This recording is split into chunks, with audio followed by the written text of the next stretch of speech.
I want to start by asking you something. If you heard that a foreign country sent its military into another country, captured the president, put him on a plane in handcuffs, and then 90 days later was flying home $100 million in that country's gold, what would you call that?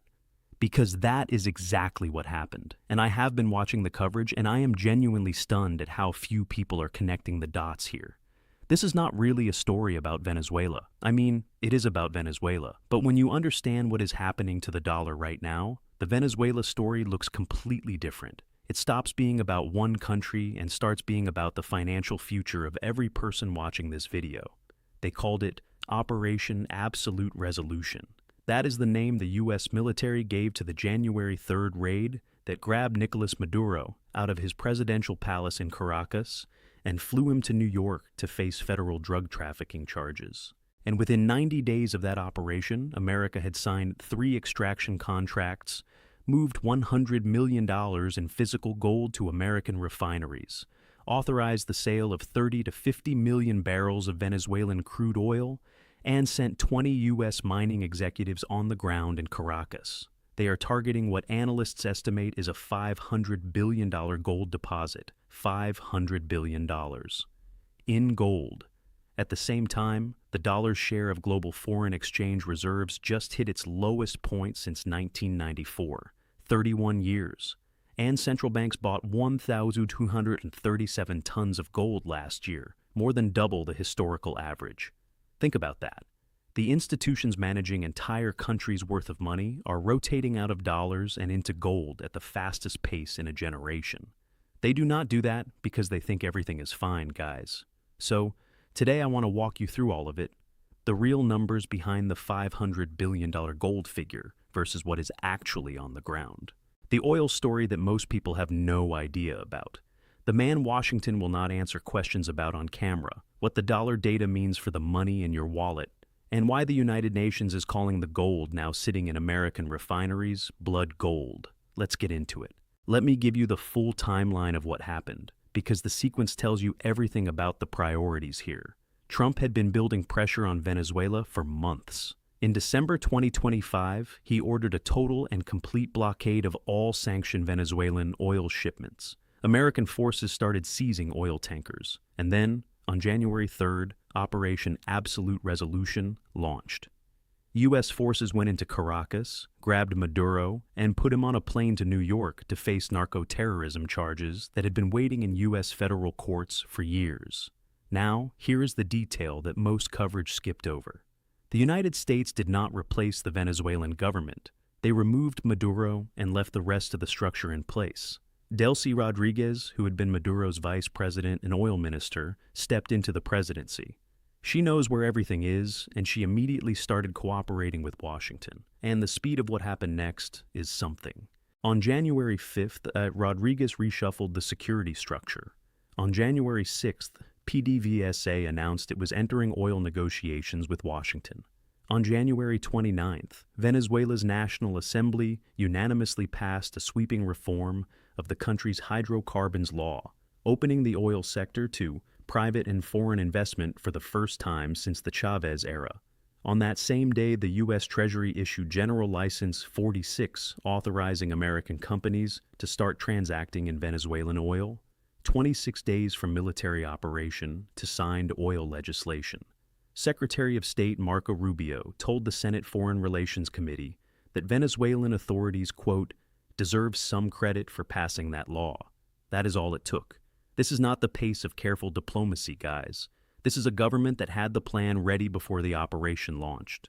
Maria Corina Machado, the prominent opposition leader who is probably the closest thing Venezuela has to an internationally recognized legitimate alternative, has said it will take at least 9 months just to create the conditions for free and fair elections. 9 months minimum.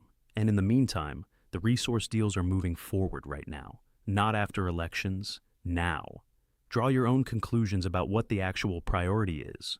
All right?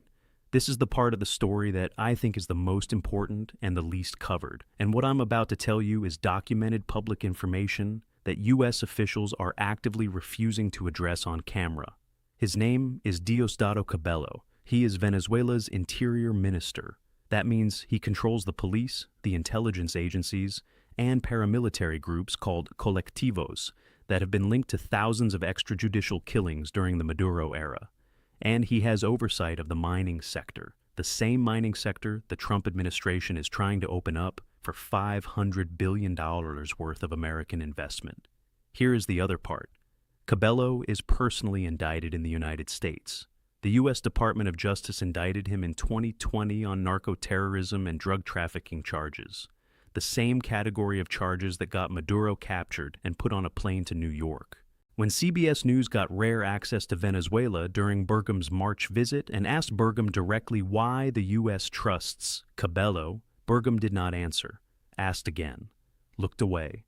Third time, moved to the next reporter. Now, why does that silence matter so much? Because one of the things that made Venezuelan gold so dirty for so long is that Cabello's network was allegedly routing gold revenue out through black market channels to Turkey and Iran, with smugglers taking a cut every step of the way. A source familiar with the new Trafigura deal told Axios that one of the specific goals of the new arrangement is to redirect those revenues away from those black market networks and toward the United States instead of Turkey and Iran. So, the stated point of the new deal is to clean up the corrupt gold trade. But the man allegedly running the corrupt gold trade is still in charge of the mining ministry and is still under U.S. federal indictment. That is the situation. U.S. planners reportedly view Cabello as necessary for short-term stability, but extremely dangerous because of his independent power base and the paramilitary networks loyal to him. The reported plan is to eventually push him out through negotiated exile. But for right now, he is still there, and nobody from the administration will say a word about it. Let's get into the actual gold numbers, because there is a real gap between the headline and the reality on the ground. The $500 billion gold potential estimate for Venezuela is real as a theoretical upper bound.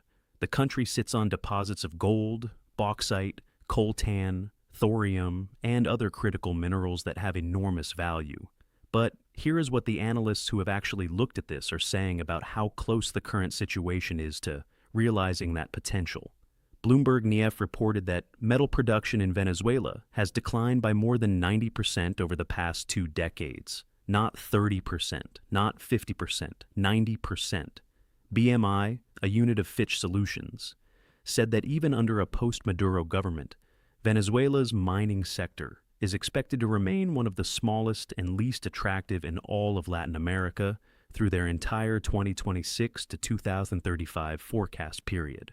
Part of the problem is geological. Reliable data on Venezuela's mineral deposits is, according to BMI, virtually non-existent. Before serious mining investment can happen, years of exploration are needed, and China, which has been embedded in Venezuelan mining for years already, likely has access to better geological information about what is actually down there than any American company currently does. BNEF specialist put it plainly. Venezuela is, quote, crippled by poor geological data, low-skilled labor, organized crime, lack of infrastructure, and a volatile policy environment. Getting to anything meaningful requires at least a decade of sustained reform. At minimum. Now, the Trafigura contract, valued at roughly $165 million, is real money, and it includes a responsible sourcing program with traceability and due diligence mechanisms. That is a real step. But $100 million in gold against a $500 billion potential is a rounding error. Gold prices jumped to $4,130 per ounce right after the Maduro capture on January 5th. Up sharply from an annual average of about $3,450 in 2025. Markets took one look at this situation and immediately priced in more geopolitical uncertainty. Gold was the asset that moved most decisively, not oil, which actually fell. That tells you something about what smart money thinks is really going on here. Now, let's put the oil numbers on the table, because I think this genuinely surprises most people when they hear it stated plainly. Venezuela holds 303 billion barrels of proven oil reserves. Saudi Arabia has 267 billion barrels. Iran has 209 billion. Iraq has 145 billion. Venezuela is the single largest oil reserve nation on Earth, by a significant margin, more oil than anyone else on the planet. And yet, at Venezuela's production peak back in 1998, the country was pumping 3.5 million barrels per day. When Maduro was captured in January 2026, production had collapsed to between 860,000 and 1.1 million barrels per day, less than a third of the peak, less than 1% of global oil output from the country, with more oil than anyone else on Earth. Now getting that production back requires what the Congressional Research Service described as truly massive investment that would have to come entirely from private companies, because Venezuela has no capacity to fund it internally. The country is carrying approximately $190 billion in outstanding foreign debt. It ran 475% annual inflation last year. PDVSA has lost most of its technical expertise over the past decade as engineers fled the country, and the oil price environment makes this even harder. When the intervention happened in January, Brent crude was around $60 per barrel. The IEA was projecting global supply exceeding demand by 2 million barrels per day in 2026, as multiple countries added production simultaneously. You cannot attract the investment needed to rebuild a collapsed oil sector at $60 oil in a high-risk environment. The numbers do not work. So, what did the January operation actually achieve in oil terms immediately? Exclusion. The U.S. is requiring Venezuela to sever economic ties with China, Russia, Iran, and Cuba as a condition for American investment. China was receiving 80 to 85% of Venezuela's existing oil exports before the intervention. That is what changed most decisively in January. Not production, not revenue, control over who gets access.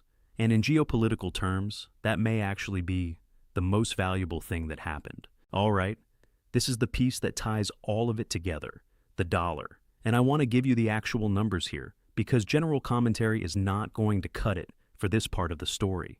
The dollar's share of global foreign exchange reserves has fallen from 71% in 2001 to approximately 58% today. That is IMF data, but when you include gold in the total picture of global reserve assets, the dollar's share is down to roughly 40%, its lowest level since 1994. At the same time, gold's share of global reserve assets has risen to approximately 30%, its highest since 1991. And in just 1 year, dollar reserves fell 12% while gold reserves rose 40%. That is a significant directional shift in a very short period. As central banks bought 174 tons of gold in 2024, the third consecutive year above 1,000 tons. In 2025, that rose to 1,237 tons. The World Gold Council projects 750 to 850 tons of continued buying in 2026, even with gold prices at historic highs. And here is the key thing about how central banks buy. They do it as policy, not as a trade. When a country decides it wants 20% of its reserves in gold, it buys regardless of the price. That creates a structural floor under gold prices that is unlike anything we have seen in a very long time. Why are they doing this? Survey data from the major central banking institutions is specific. 73% of central banks expect the dollar's share of global reserves to decline over the next 5 years. And 84% specifically point to geopolitical risk and sanctions exposure as the primary driver. The fear of having reserves frozen the way Russia's $300 billion was frozen in 2022. Physical gold in a vault cannot be sanctioned. It does not run through any payment system. It is yours. And then there is the Jay Powell quote from March 30th, just days ago. The Fed chair said the trajectory of the U.S. national debt, which now exceeds $39 trillion, will not end well if we don't do something fairly soon. The head of the Federal Reserve said that, about his own country's debt path, in public. When you hear that alongside central banks buying gold at double the historical rate and the dollar at a 31-year reserve low, the Venezuela gold grab starts to look a lot less like foreign policy and a lot more like an emergency plan. Here is the piece that ties Venezuela to the dollar in a way that most coverage is completely missing, and I think it is the most important part of this whole story. China controls more than 90% of global rare earth mineral refining capacity. More than 90%. The materials in your smartphone, your laptop, the guidance systems in military hardware, the components in electric vehicles, the satellites above your head, China processes the overwhelming majority of the raw materials that make all of it possible. They built that position over decades of deliberate strategy. The United States was late to understand how serious it was. Now, China has been embedded in Venezuela for years. It backed PDVSA financially. It embedded itself in Venezuelan mining operations that produce the critical minerals that U.S. defense and technology industries depend on. Iran reportedly established drone manufacturing facilities on Venezuelan soil. Russia deployed military advisors. From Washington's strategic view, Venezuela had become a foothold for rival powers sitting 2 hours from Miami. Operation Absolute Resolution, in one move, removed that foothold and created the framework to lock those rivals out entirely. The oil licenses require Venezuela to sever economic ties with China, Russia, Iran, and Cuba as a condition for U.S. investment. The gold license forbids selling to Russia, Iran, Cuba, or North Korea. The whole structure is designed to flip Venezuela from a Chinese and Russian resource zone into an exclusively American one. Now, whether that actually holds long-term is a real question. China's ties to Venezuela were built over more than a decade, and they are not going to simply disappear because Washington says so. China likely has better geological data about Venezuela's mineral deposits than any American company right now, from years of operations on the ground.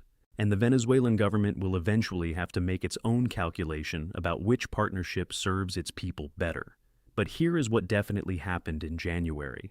China and Russia lost a foothold they had spent years building in the Western Hemisphere, and the United States locked itself into a resource relationship with one of the most mineral-rich countries on Earth. Whether the economics work out over the next decade is one question. Whether the geopolitical repositioning was worth it from Washington's perspective is a separate question. And based on what happened in 90 days, Washington clearly thinks the answer to that second question is yes. Let me tell you what is actually happening in the Orinoco mining arc, because this is the part that the official announcements gloss over, and that I think people deserve to hear in full. The Orinoco mining arc is a 112,000 square kilometer zone in southern Venezuela, bigger than Cuba, bigger than South Korea. It sits on top of enormous deposits of gold, diamonds, coltan, and other minerals. In 2016, Maduro created this zone to generate mining revenue for the economy. What actually happened there over the following decade is a different story. Criminal gangs took over large sections of the extraction operations. The ELN, the National Liberation Army, a Colombian guerrilla group designated a terrorist organization by the United States, operates extensively in the arc. Mercury contamination spread into the rivers that indigenous communities depend on. Protected Amazon forest was cleared for mining access. And here is the specific detail that I think every person covering this story should be required to state clearly. The Center for Strategic and International Studies documented conditions inside the Orinoco mining arc that include forced labor, sexual exploitation, and child trafficking. Their report found that the average age of sex trafficking victims in the mining zone is 13 to 14 years old. That is what the region producing the gold now going to American refineries looks like on the ground. The United Nations has been equally direct. UN reports document actual slavery, forced labor in the mining operations, and specifically about License 51, the OFAC authorization that made the Trafigura deal possible. The UN said it, quote, perpetuates ecocide and launders criminal wealth. From the United Nations, about a U.S. Treasury license. Before the New Deal, this gold was going through black market channels to Turkey and Iran. The Trafigura arrangement is supposed to redirect that flow toward the United States and cut out the criminal middlemen. That is a stated goal, but the sourcing conditions in the arc have not actually changed yet. The $100 million in gold move first. The reform is a future promise. And you know what I always say about future promises and resource deals? Keep watching to see if the future ever actually arrives. All right. Let me close by bringing this back to what it actually means for you, because I always try to do that on this channel, and I think it matters more than the macro summary. The dollar's reserve status is something most Americans have never had to think about. It's been running in the background, quietly working for you, your whole life. It's part of the reason that even with everything we've dealt with in terms of inflation over the past 5 years, things have not been as catastrophic as they could have been. The reserve status keeps import prices lower than they would be for a country without it. It keeps borrowing costs lower. It's what allows the U.S. government to carry $39 trillion in debt without the system collapsing right now.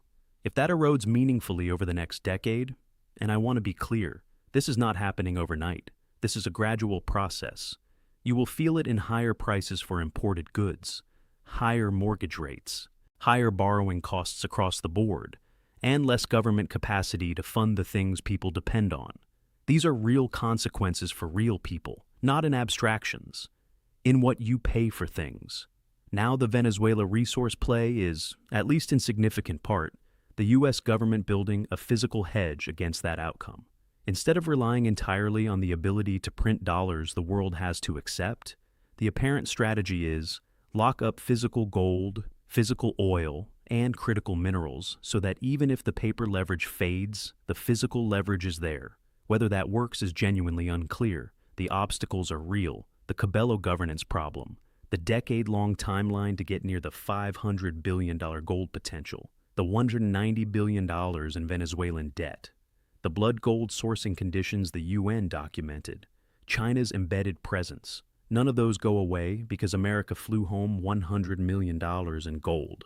But here's the thing I keep coming back to. Countries confident in their financial position do not move like this. 3 extraction contracts in 90 days. $100 million in gold on a plane. The dollar at its lowest reserve share since 1994. Central banks buying gold at twice the historical rate. Jay Powell saying, the debt path will not end well. All of this is pointing in one direction, and the one thing you can do is pay attention early enough to position yourself ahead of it. Build real savings. Reduce floating rate debt. Do not assume the financial environment of the last 10 years is permanent. Subscribe so you don't miss what comes next.